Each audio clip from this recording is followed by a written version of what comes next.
Hola a todos. Hoy vamos a contaros cómo mi compañero y yo nos sumergimos en el mundo del Big Data para intentar entender un poco mejor un tema tan complejo como es la pobreza en Colombia. La idea era usar la tecnología para que millones de cifras nos contaran historias reales. Venga, vamos a ver cómo lo hicimos. Bueno, para que nos hagamos una idea del punto de partida, el reto era mayúsculo. Nos encontramos con un conjunto de datos con ni más ni menos que 4,46 millones de registros de la encuesta del Sisbén de 2022. Una auténtica barbaridad de información que, claro, exigía usar herramientas potentes. Con esa montaña de datos, nuestra misión, si queréis, era bastante clara. Queríamos encontrar patrones ocultos que nos dijeran quiénes son, dónde viven y, sobre todo, a qué desafíos se enfrentan las personas en situación de pobreza en Colombia. Pero a ver, ¿cómo te enfrentas a algo de este tamaño? Pues la respuesta, como casi siempre hoy en día, está en la tecnología. La clave de todo el proyecto fue elegir las herramientas adecuadas para un trabajo tan masivo, y eso es justo lo que vamos a ver ahora.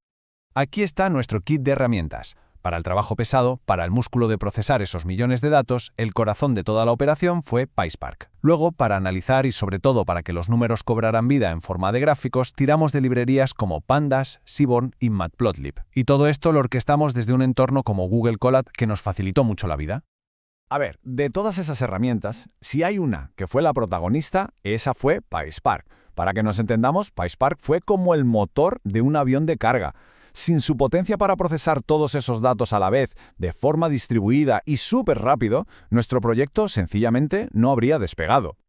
Pero claro, antes de poder analizar nada, hay un paso que es absolutamente fundamental: la limpieza de los datos. No se puede construir nada sólido sobre una base que no es fiable. Así que vamos a ver cómo nos aseguramos de que nuestra información era de la mejor calidad posible. Para esto, seguimos un proceso súper riguroso en 3 pasos. Lo primero, una auditoría de integridad para ver qué teníamos entre manos. Después, a buscar valores nulos y registros duplicados. Y por último, hicimos lo que se llama una reducción de dimensionalidad, que suena muy técnico, pero que en el fondo es muy lógico: quedarnos solo con las variables más importantes, como la edad o la educación, para no perdernos en un mar de información irrelevante. Y aquí es donde nos llevamos una sorpresa, y menudo sorpresón. Resulta que los datos de partida eran de una calidad altísima. No encontramos ni un solo valor nulo ni un solo registro duplicado. Esto, os aseguro, no pasa casi nunca, y nos ahorró un montón de tiempo.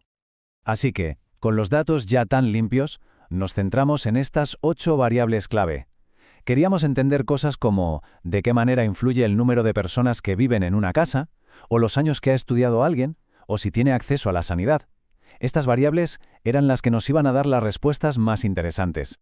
Con los datos ya perfectos, limpios y ordenados, llegó la parte más chula, la más emocionante: empezar a jugar con ellos, a visualizarlos y a ver qué patrones salían a la luz. Aquí es donde el proyecto de verdad empezó a hablar.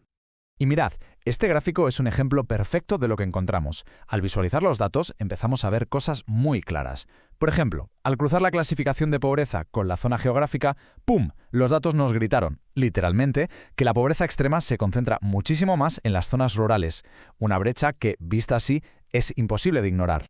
Pero no nos quedamos ahí, claro. Usamos otras técnicas, como la tabulación cruzada, para ir más al fondo. Y esto nos permitió ponerle números a algo que quizás ya intuíamos: que cada año más de educación reduce, y mucho, la probabilidad de que una persona esté en situación de pobreza. Los datos nos permitieron medir ese impacto.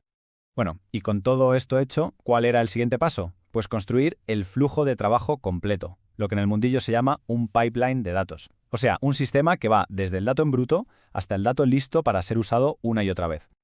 El primer paso de este pipeline, como ya hemos comentado, fue el procesamiento. Gracias a la combinación de PySpark y Google Colab, pudimos manejar ese volumen masivo de datos en la nube sin ningún problema.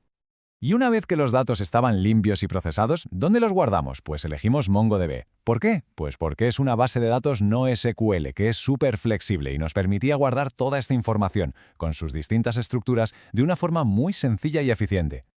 O sea que, al final, y esto es lo más importante, no solo hemos hecho un análisis puntual.